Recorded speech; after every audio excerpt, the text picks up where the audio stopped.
नमस्कार दोस्तों, आज हम सीखेंगे हिंदी वर्णमाला में वर्ण विचार। तो आइए ध्यान देते हैं। सबसे पहले हम देखते हैं यहाँ पे वर्ण विचार हेडिंग दी हुई है। प्रश्न है पहला कि वर्ण किसे कहते हैं। प्रश्न है वर्ण किसे कहते हैं, इसका उत्तर लिखा हुआ वह छोटी से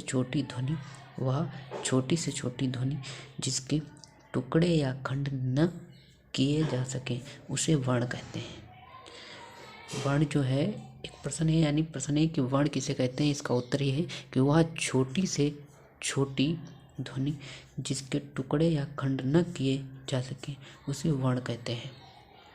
इसका उत्तर हो जाएगा। सीधा सा मतलब ये है कि वर्ण किसे कहते हैं। वर्ण वह छोटी छोटी ध्वनि है जिसके टुकड़े ना किए जा सकें उसे हम वर्ण कहते हैं।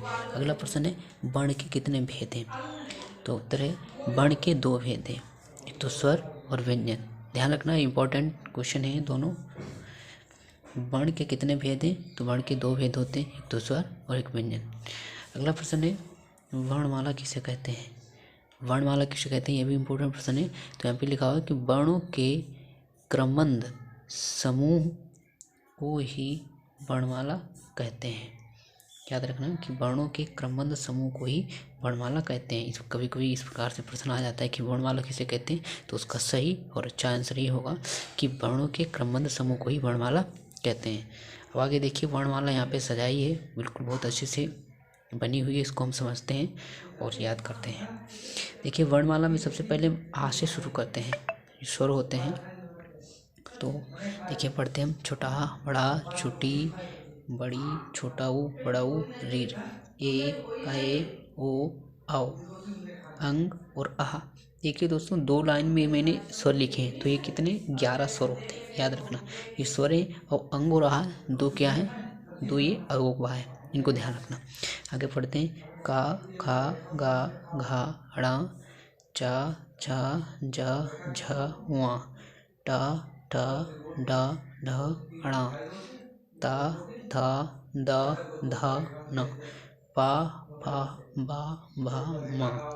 जो 5 लाइनें में लिखे होते हैं ये वर्ग होते हैं। जैसे कास को हम का वर्ग से पढ़ेंगे, चा को चा वर्ग, टा को टा वर्ग, ता को ता वर्ग, पा को पा वर्ग।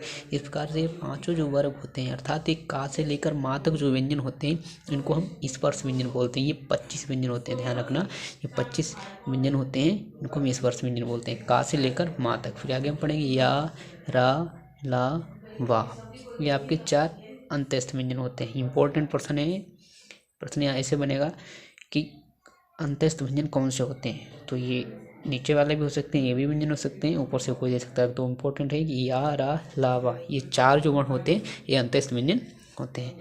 आगे पढ़ते हैं स, स, ह। 4 ऊष्म व्यंजन है, श, त्र, ज्ञ और स्र।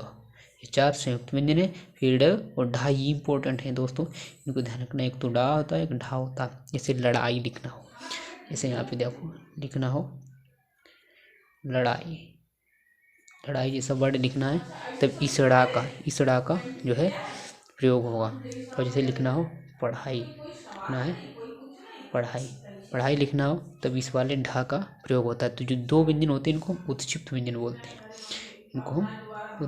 व्यंजन बोलते हैं, ये 2 होते हैं, इनकी संख्या 2 होती है।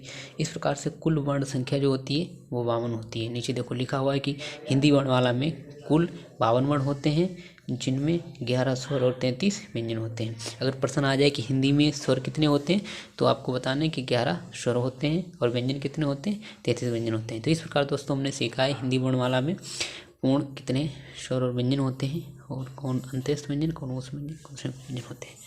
नमस्कार, धन्यवाद।